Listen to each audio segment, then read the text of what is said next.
En 1806, Múnich se había convertido en el corazón palpitante de Baviera, una ciudad moldeada por siglos de tradición católica, poder real y una arquitectura que evocaba la gloria imperial.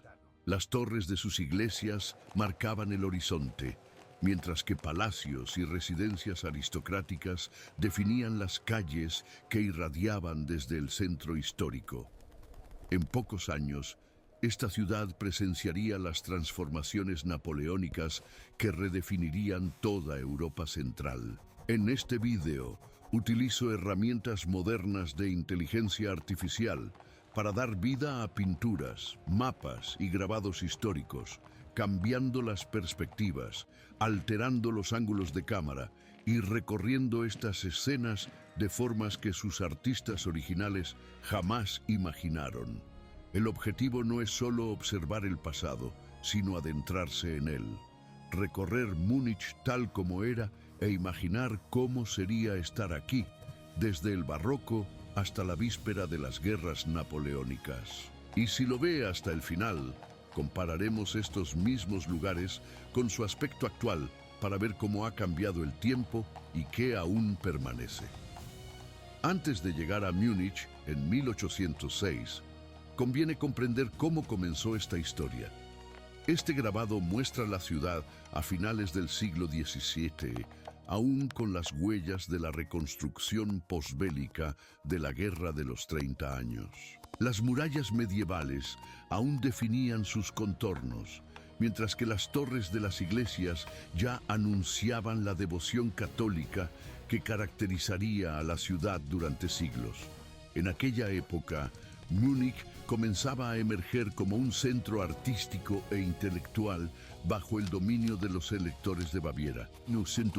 Esta imagen muestra Marienplatz a principios del siglo XVIII, el corazón político y comercial de la ciudad.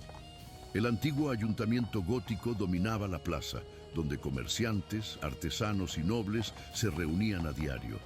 Aquí se celebraban mercados con regularidad, trayendo productos de la campiña bávara y de regiones lejanas. También era aquí donde se anunciaban las proclamaciones reales y se celebraban las festividades religiosas, convirtiendo esta plaza en el verdadero centro de la vida cívica de Múnich. Este grabado representa la Frauenkirche a finales del siglo XVIII, con sus torres gemelas coronadas por cúpulas verdes que se convirtieron en el símbolo más reconocible de Múnich.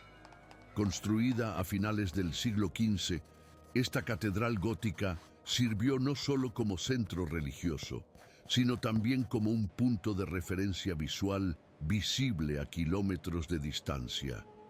Peregrinos y viajeros sabían que habían llegado al avistar estas distintivas torres. En 1806, sus campanas aún marcaban el ritmo de la vida urbana, llamando a los fieles a las misas diarias y a las ceremonias especiales que unían a toda la comunidad católica. Este mapa de 1802 revela cómo Múnich se extendía más allá de sus antiguas murallas medievales.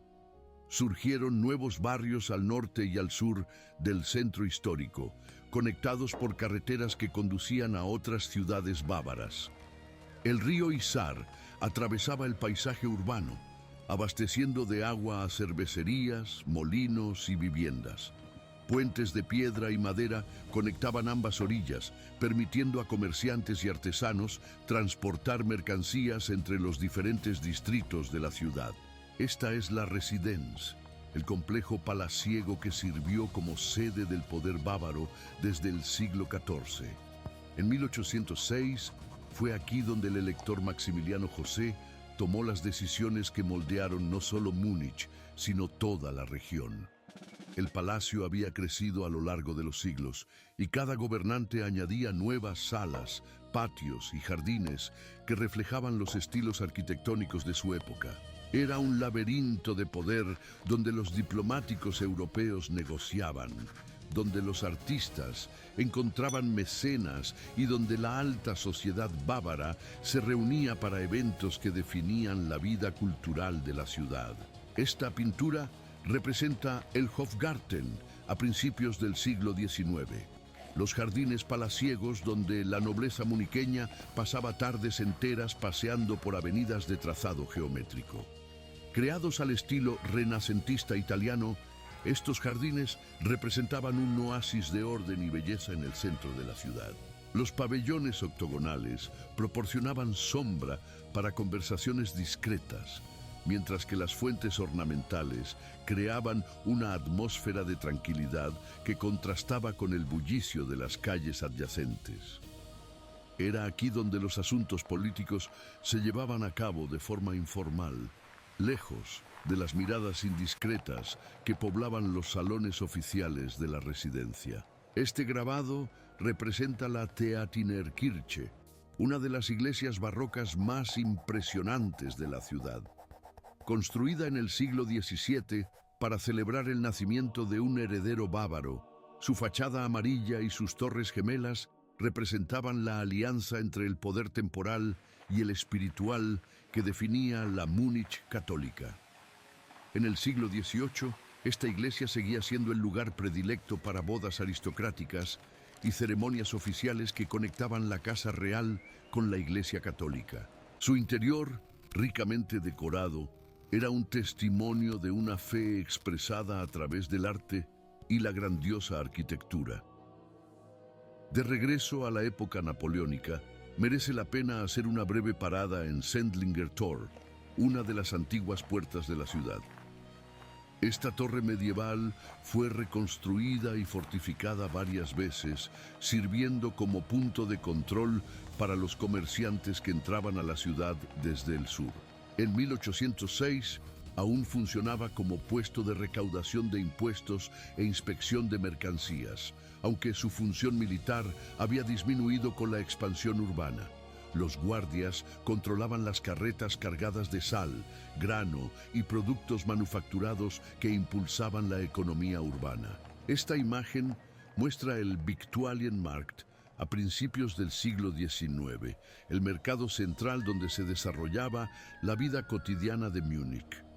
Los campesinos de los pueblos de los alrededores traían productos frescos antes del amanecer, colocando sus puestos de madera en filas que se extendían por varias calles. El pescado del río Isar, la cerveza de las cervecerías locales, el pan de los hornos de la ciudad y las verduras de los campos bávaros creaban una mezcla de aromas que definía el carácter comercial de la ciudad. Era aquí donde las amas de casa negociaban los precios, donde corrían los rumores y donde la economía urbana echaba raíces. Este grabado representa la Universidad de Múnich en sus inicios, cuando aún funcionaba en edificios prestados antes de adquirir su sede permanente. Fundada en 1472, se trasladó varias veces entre ciudades bávaras antes de establecerse definitivamente en Múnich. Para 1806, atraía a estudiantes de toda Europa Central que acudían a estudiar teología, derecho y filosofía.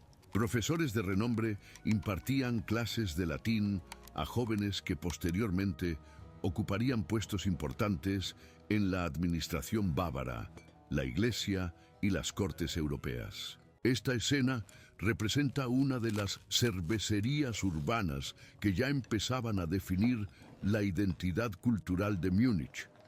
A diferencia de las grandes cervecerías industriales que vendrían después, estas eran operaciones familiares donde los maestros cerveceros seguían recetas transmitidas de generación en generación. El proceso se llevaba a cabo en bodegas frescas donde las barricas de roble fermentaban lentamente, dando lugar a las cervezas oscuras y con cuerpo que se harían mundialmente famosas. Los taberneros servían el producto fresco, acompañado de platos sencillos que alimentaban a artesanos, comerciantes y viajeros que pasaban por la ciudad. Antes de adentrarnos en el año 1806, quiero detenerme un momento. Esta imagen muestra la Peterskirche, la iglesia más antigua de Múnich, cuyos orígenes se remontan al siglo XI. Para 1806, sus escalones de piedra ya habían sido desgastados por siglos de fieles que subían a la torre para contemplar la ciudad que se extendía a sus pies. Desde lo alto, era posible observar cómo Múnich había crecido en círculos concéntricos alrededor de este núcleo religioso original, con calles que seguían patrones medievales adaptados a las necesidades de una ciudad en crecimiento. Este grabado data de principios del siglo XIX y muestra la ciudad tal como se veía desde el campo circundante. Las murallas aún delimitaban claramente dónde terminaba el espacio urbano y comenzaba el rural, aunque ya empezaban a surgir nuevos suburbios más allá de estos límites históricos. Las torres de las iglesias marcaban el horizonte, mientras que el humo de las chimeneas residenciales y las pequeñas fábricas creaba una neblina característica que se cernía sobre los tejados rojos. Era una ciudad que aún mantenía una estrecha conexión con el campo, recibiendo a diario carros cargados de productos agrícolas que sustentaban a su creciente población. Esta es la Alte Pinakothek en sus primeros bocetos arquitectónicos, aunque el edificio que conocemos hoy se construyó décadas después. En 1806, la colección real de pinturas aún se encontraba dispersa entre las diferentes salas de la Residenz y otros palacios. Obras de maestros alemanes, flamencos e italianos ya formaban una de las colecciones de arte más importantes de Europa Central, atrayendo a entendidos y artistas que acudían a estudiar técnicas que influirían en las generaciones futuras. Era un tesoro cultural que reflejaba tanto el gusto aristocrático como la ambición de Múnich de convertirse en un centro artístico de importancia internacional. Al salir del centro histórico, caminamos hacia lo que entonces eran las afueras de la ciudad. Esta imagen muestra el jardín inglés en sus inicios, cuando aún era un proyecto paisajístico revolucionario. Creado a finales del siglo XVIII, representó una nueva filosofía sobre los espacios urbanos, ofreciendo a los muniqueses un lugar donde podían caminar libremente por senderos naturales en lugar de jardines formales. Para 1806, las familias burguesas ya descubrían el placer de los picnics dominicales bajo árboles centenarios, mientras que los estudiantes universitarios encontraban rincones tranquilos para leer y reflexionar. Esta escena representa una típica residencia aristocrática de Múnich, donde la alta sociedad bávara albergaba salones que definían la vida cultural de la ciudad. Estos palacios urbanos albergaban bibliotecas privadas, colecciones de arte y salas de música donde compositores emergentes presentaban sus obras a públicos selectos. Fue en estos espacios íntimos donde las ideas de la Ilustración circularon discretamente, donde se propagaron los rumores políticos y donde se concertaron matrimonios estratégicos entre familias que controlaban el comercio y la administración urbana. Este grabado muestra el sistema de canales que aún alimentaba molinos y talleres artesanales dispersos por toda la ciudad. El río Isar había sido parcialmente canalizado para proporcionar energía hidráulica a aserraderos, herrerías y molinos de grano que sustentaban la economía local. En 1806, estos canales aún funcionaban como arterias vitales que conectaban diferentes barrios, permitiendo el transporte de materiales pesados y abasteciendo de agua a hogares y negocios. Era un sistema de ingeniería medieval que aún satisfacía las necesidades de una ciudad en transición hacia la modernidad. Imaginé estar en Múnich durante el otoño de 1806, cuando las noticias de las batallas napoleónicas llegaban a través de mensajeros que viajaban por las carreteras bávaras. La alianza de Napoleón con Baviera había transformado a Maximiliano José de elector a rey, elevando Múnich a la categoría de capital de un reino independiente. En las tabernas, los comerciantes discutían cómo estos cambios políticos afectarían al comercio, mientras que los estudiantes universitarios debatían las implicaciones filosóficas del nuevo orden europeo que surgía a su alrededor. Esta pintura representa una procesión religiosa típica de la época, cuando la fe católica aún organizaba el calendario social de Múnich. Durante festividades como el Corpus Christi, calles enteras se transformaban en corredores sagrados, donde se llevaban reliquias en procesiones que unían a todas las clases sociales. Los artesanos cerraban sus talleres, los comerciantes abandonaban sus puestos e incluso la nobleza participaba en estas manifestaciones públicas de devoción que reafirmaban la identidad católica de la ciudad en una época de transformaciones políticas. Ahora, quiero traerlos al presente y mostrarles cómo se ven estos lugares hoy.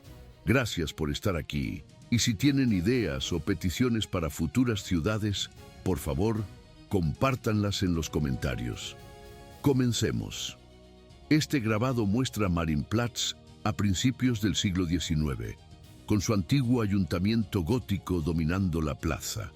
Ampliada y reconstruida en el siglo XIX, la plaza conserva su función como corazón de la ciudad, aunque ahora está rodeada de modernas tiendas y restaurantes. La Frauenkirche aparece en esta imagen del siglo XVIII con sus características torres.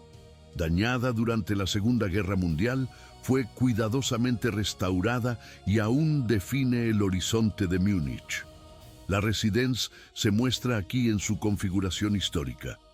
Parcialmente destruida durante los bombardeos, fue reconstruida y hoy alberga museos que conservan tesoros artísticos bávaros.